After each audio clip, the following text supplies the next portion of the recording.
रात का अंधेरा घना था, जैसे कोई काला पर्दा पूरे गांव पर गिरा दिया गया हो।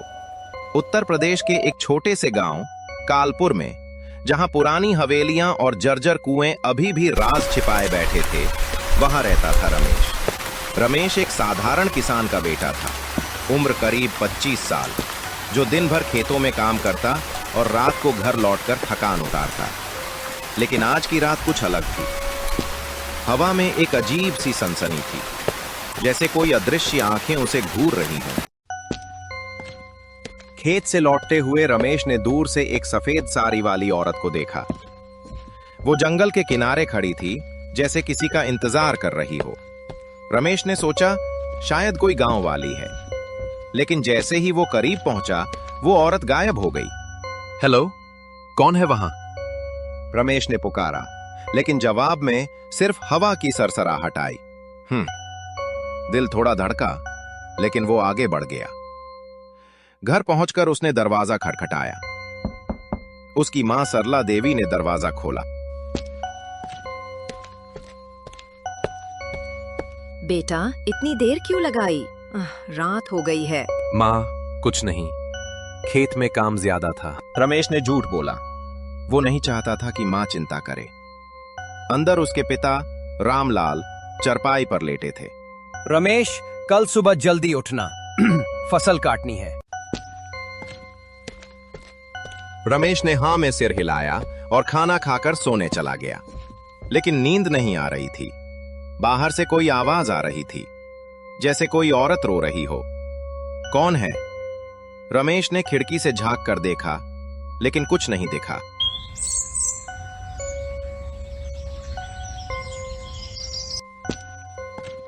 अगली सुबह गांव में हलचल मच गई। सुरेश का भाई छोटू रात को जंगल से लौटते वक्त गायब हो गया था। सुरेश रमेश के घर आया। उसका चेहरा पीला पड़ गया था। रमेश, छोटू नहीं मिल रहा। कल रात वो जंगल गया था लकड़ी लाने, लेकिन वापस नहीं आया। तूने कुछ देखा क्या? रमेश को कल की वो सफेद साड़ी वाली औरत याद आ गई। नहीं भाई, मैंने तो कुछ नहीं देखा, लेकिन कल रात मुझे लगा कोई औरत जंगल के किनारे खड़ी थी। शायद वो रुक गया। सुरेश ने आंखें फैलाईं। छलावा? अरे वो सब अफवाहें हैं। चल, मिलकर ढूंढते हैं। दोनों जंगल की ओर निकले। जंगल घना था। पेड़ों की डालियां आपस में उलझी हुई, जैसे कोई जाल बिछा हो। सूरज की रोशनी भी अंदर नहीं पहुंचती थी।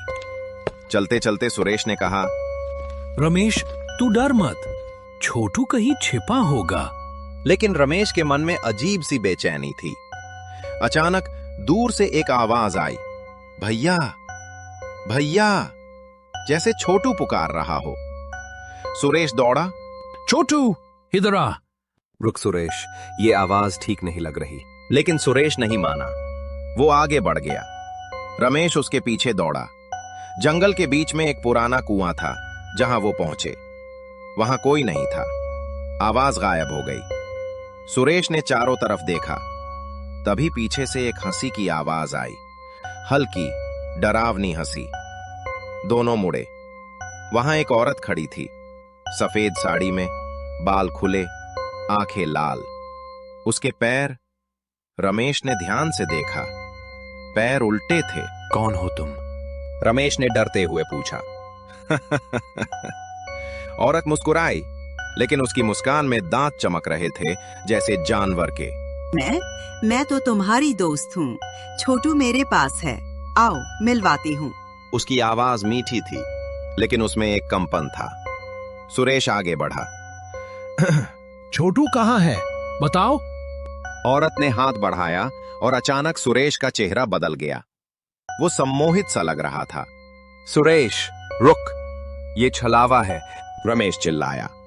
रमेश ने सुरेश को खींचा और भागने लगे। पीछे से औरत की हंसी गूंज रही थी। भागो मत, मैं आ रही हूँ।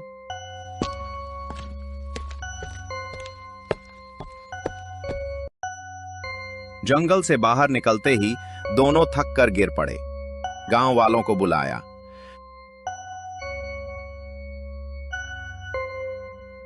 ये छलावा है, सालों पहले एक औरत को इसी जंगल में मार दिया गया था। वो बदला लेने आती है। रात हुई। रमेश घर में था लेकिन नींद नहीं आ रही। माँ ने कहा, बेटा दरवाजा बंद रखना, बाहर मत जाना। पिता सो चुके थे। अचानक खिड़की पर खटखटाहट हुई। रमेश ने देखा बाहर सुरेश खड़ा था।